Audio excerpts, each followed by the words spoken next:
그런데 오늘날 많은 부모들이요, 마땅히 할 일, 그리스도인으로 살아갈 내용들은 가르쳐주지 아니하고 엉뚱한 것에 매달려 산단 말이에요. 그래서 자녀들이 믿음 떨어지면 별로 걱정 안 해. 교회 안 가면 별로 걱정을 안 해. 그런데 성적 떨어지고 학교 안 가면 큰일 나는 거예요.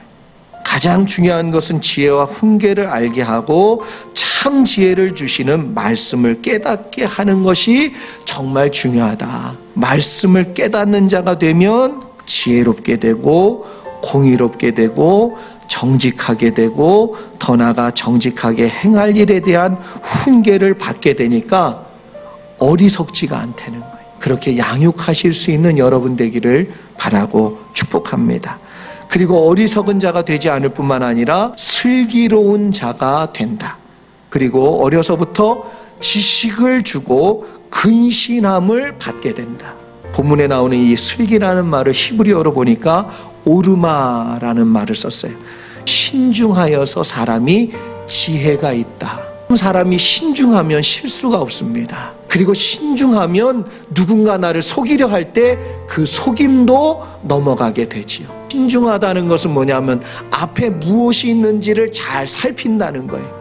누가 올무를 놨는지 어떤 장애물이 있는지 이미 그것을 판단하고 돌아간다는 거예요. 돌아간다는 거예요. 지혜로운 거죠. 지혜는 그래서 다가올 고난을 피할 수 있는 능력이에요. 이게 무엇으로부터 나온다? 하나님의 말씀을 통하여 그 마음속에서부터 나온다는 거예요. 그리고 여기 근신한다는 말이 히브리어로 보니까 메지마라는 그러한 단어인데 재치가 있고 라는 뜻이에요. 그래서 굿센스라고 영어도 번역했어요. 센스가 있다는 거예요. 센스가. 우리 자녀들에게 이러한 것이 있어야 될 줄 믿습니다.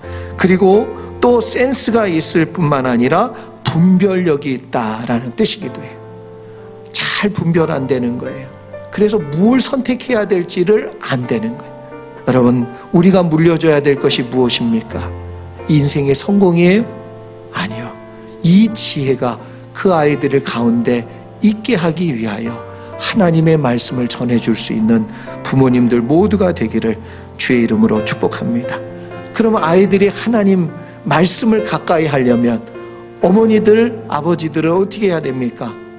하나님의 말씀을 붙드는 가정에게서 하나님의 말씀을 붙잡고 읽는 자녀들은 반드시 나오게 될 줄 믿습니다. 그래서 부모인 여러분 가운데 하나님의 말씀이 세워지고 자녀들에게도 그 말씀이 그 입에 떠나지 아니하고 그 마음을 늘 붙잡아주는 반석과 같은 생명 되기를 바라고 소망합니다.